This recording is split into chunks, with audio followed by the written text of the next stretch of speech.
Hey guys, welcome back to the channel. This is Tesla Changed My Life, and on my channel I talk about dividend, travel, living your best life, living on your dividend. And most of the dividend that I have are a high yield dividend. Like, what is a high yield dividend? Anything about like 15, 20, 30% of distribution, it's a high yield dividend. But let's go back on track. Today we are having a comparison between investing in an ETF like NVDY or put your money in a rental property. Now let's just start with a small example of like a small example of a $500,000. Why I chose $500,000? Because I don't know where you live, guys, but here in Florida, where I am, there's no a decent house that you can buy today less at 350, 400. So I'm thinking a 3 bedroom, 2 bath, decent location, decent decent house. You need to spend $500,000. If it's not 500,000 would be 400,000, 470,000, 400. Of course, you can find something of about 400,000, but for making the calculation simple, let's start with the $500,000 house, and we will compare on $500,000 in real estate. How much will give to you if you instead of the real estate you will invest in let's say Nvidia or Cody or something that is a much more higher dividend. All right. Well, guys, let's go through all the cons of rental properties. First of all, the one that I really hate is the lack of liquidity. Real estate is not a liquid asset. Even in the hottest market, it can easily take several months to complete a sale. If your timing is driving by an emergency or other unexpected event, you need to sell fast. You need to sell it maybe like half of the price. Another thing that I don't like about renting a property, it's raising tax and insurance premium. The interest and principal of your mortgage may be fixed, but there is no guarantee that taxes will not raise faster that you can increase rent. Insurance premium may also spike as they have in the wake of natural disaster. Here in Florida, where I live, the flood is one of the most usual, is the one of the reason why the insurance go up. Another thing that I don't like is you need to deal with the people, difficult tenants. As much as you rate these people, sometimes they're destructive. Sometimes they make damage in your house. Yeah, of course you can have a deposit, all the stuff, but still, dealing with the people, with the tenant, maybe they lose their job. Maybe they were like an amazing tenant, but at one point something happened in their life as well. Neighbor decline. Another thing that is behind your control is the neighbor decline. In an ideal scenario, your investment probably will flourish. But sometimes, guys, something happened to your neighbor. Maybe the neighbor can change. Maybe something will happen in your neighbor that decline the property value. Another thing that it's behind your control is the tax code can change at any moment. Another thing that I really hate about create like a cash flow with the rental property is the landlord role. Being a landlord is not for everyone. You may feel shy about increasing rent. You may even become a friend with your tenant, or they already may be family or friend. If you could not be firm about the rent increase or property care, you can collect some loss. And another thing that I really hate about property, it's upkeeping, the maintenance of the property, the painting, and some property owner can save money by doing the work themselves. However, most lack the time, tools, or skill for home repair. So all these that you see here, guys, is like things that I don't like of investing property. Yeah, you have a good tax code, but you really wanna receive that phone call at 3 o'clock in the morning because the toilet is plugged and you need to find somebody to help them out. Somebody sleep in the tub, they want to sue you. All these things like, nah, I don't like it. But what about the cons of an NVDY ETF or CONI or one of these high yield dividend ETF? The first one that I can come up with is the concentration of the risk. Of course, if you invest in Nvidia, it's Nvidia. The underlying stock is Nvidia, so it's a heavily focus on Nvidia stock. If Nvidia stock perform poorly, the ETF value could drop significantly compared to more diversified fund. But of course, like the say, the old say the more risk, the more reward, right? The second cons is the limited capital appreciation. The ETF employ an option-based strategy which can cap a potential gain. And as you guys know, every time that the stock go up significantly, Nvidia go up very, very slowly, but it go up as well. It follow the trend. But as soon as Nvidia go down, Nvidia get all the negative part of the stock, so it's drop fast as well.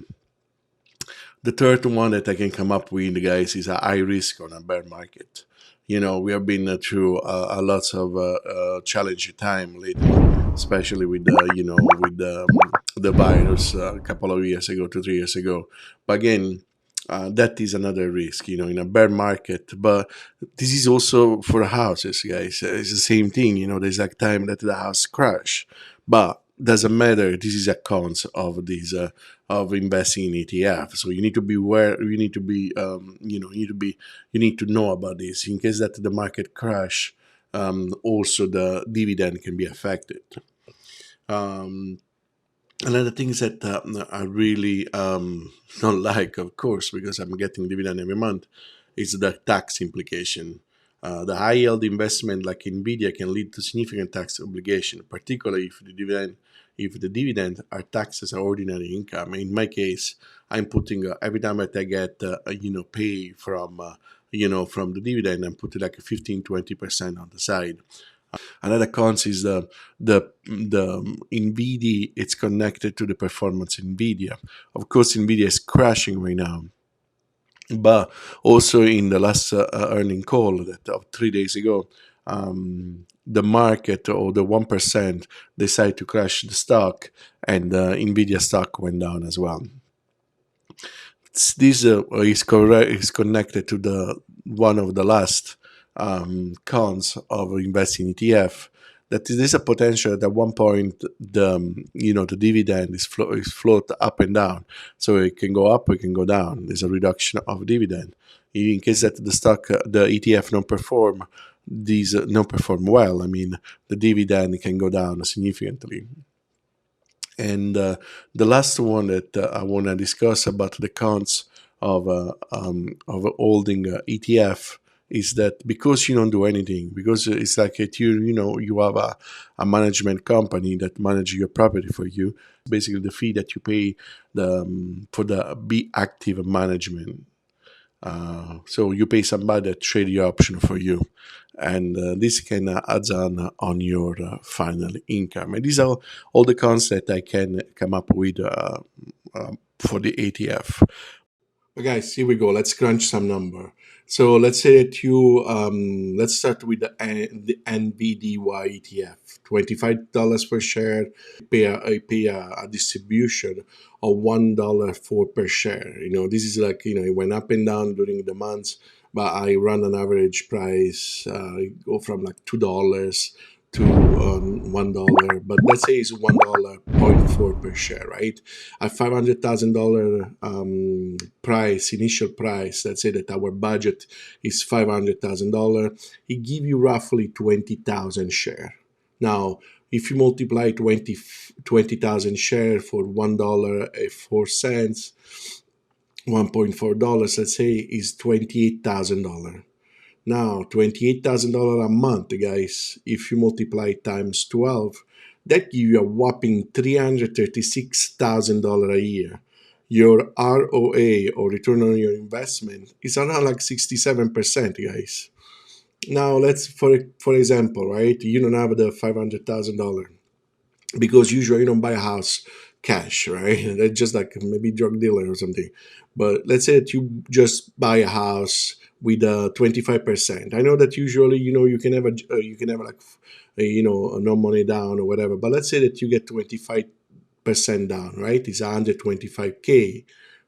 25% of $500,000, you put down 125K, 125,000.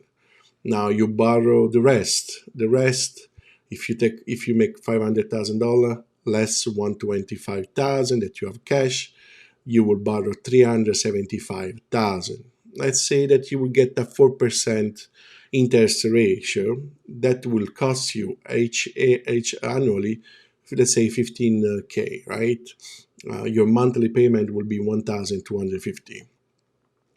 This still give you guys every month, if you take off the interest that you paid for the $375,000 for percent, you will still get monthly $26,000, guys. For be exactly 26,750 each month. Again, guys, these are just fictitious number. I just want to run some number just to have an idea what will happen. Of course, feel free to change all these number as you like it. But if I didn't make a mistake and I didn't do it, I didn't make a mistake. This is how much you should get. You should get almost like $27,000 a month. And you still have a return on investment with borrow money for do this and arbitrage. The money that you pay, the interest that you pay for the interest you get, you will still have one ROA of 64.2%. If you think that I made a mistake or you think that I did some miscalculation, please write me a note in the message below in the message box and let me know what you think. And let's go to see another side of the coins, right? Now, what about real estate, guys? Let's say that you have your budget, like, this crazy number, $500,000, $500,000, right? As before with the ETF. So let's say that you will put 25% down, 1,025,000, right? And you will borrow the rest, that is 375,000. At 4%, the mortgage will cost you every month, let's just say $1,790, right? Almost $1,800 a month. Now, guys, don't forget the house is a little bit different from from the ETF. Why? Because you need to pay the tax, you need to pay the HOA, you need to pay the insurance. Let's say that the heater 1 month go out. Let's say, for example, that your tenant is an AO, right? He just don't want to pay you. Or let's say that the 1 month rent, you need to put also the vacancy, right? Or let's say that you will need to evict one of your tenant.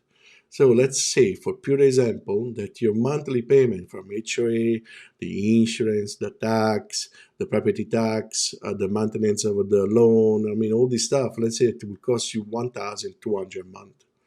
Now, a $500,000 house, guys, I'm completely sure this is like a three bedroom, 2 bath. You will easily get $3,500 a month. But let's say that you will get $3,500, so we can make a calculation. Without the monthly payment for the mortgage, without your insurance, HOA, maintenance, and the heater, and your AO tenant, you will get a cash flow of a monthly of $510.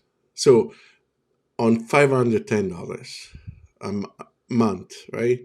This will give you a cash flow annually of 6,120. Your return on investment is almost 5%. Now, guys, before was like $26,000, $25,000. Now you are like a $6,000, right? But for B, exactly, you are like a $6,120 a year. So from $300,000 to $6,000 a year, right? That was the ETF, and this is the house.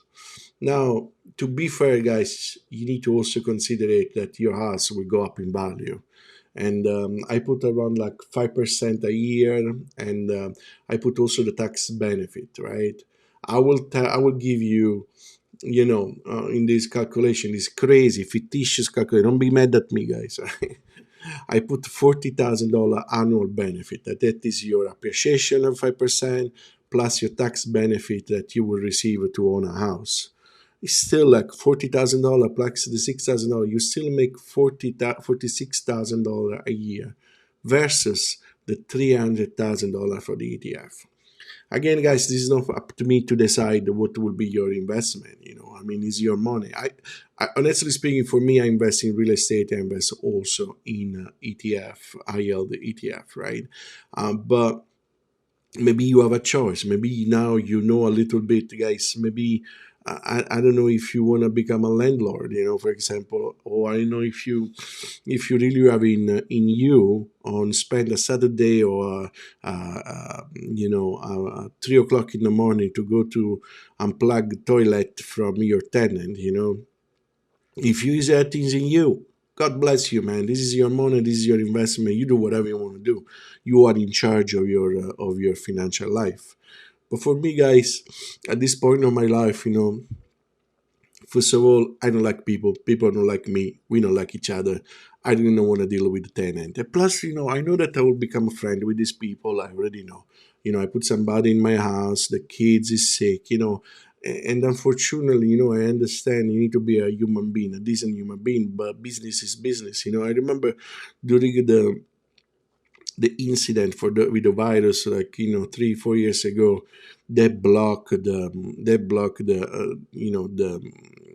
rental. You cannot evict people. Of course, I understand you need to be a decent human being, but still, the bank never stopped to ask you for money. And this is the thing. If everybody need to stop, we need to stop also me pay the bills, but this never happened. We still pay the bills, but I cannot rent my house, so I cannot get the money from my tenant. Again, guys, this was an extreme case. It's what they call like a black swan.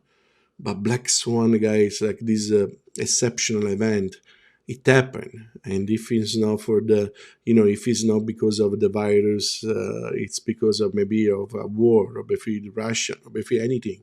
There's every time a possibility that your investment, especially in real estate, it go down in value. But guys, here we go. These are my 2 cents.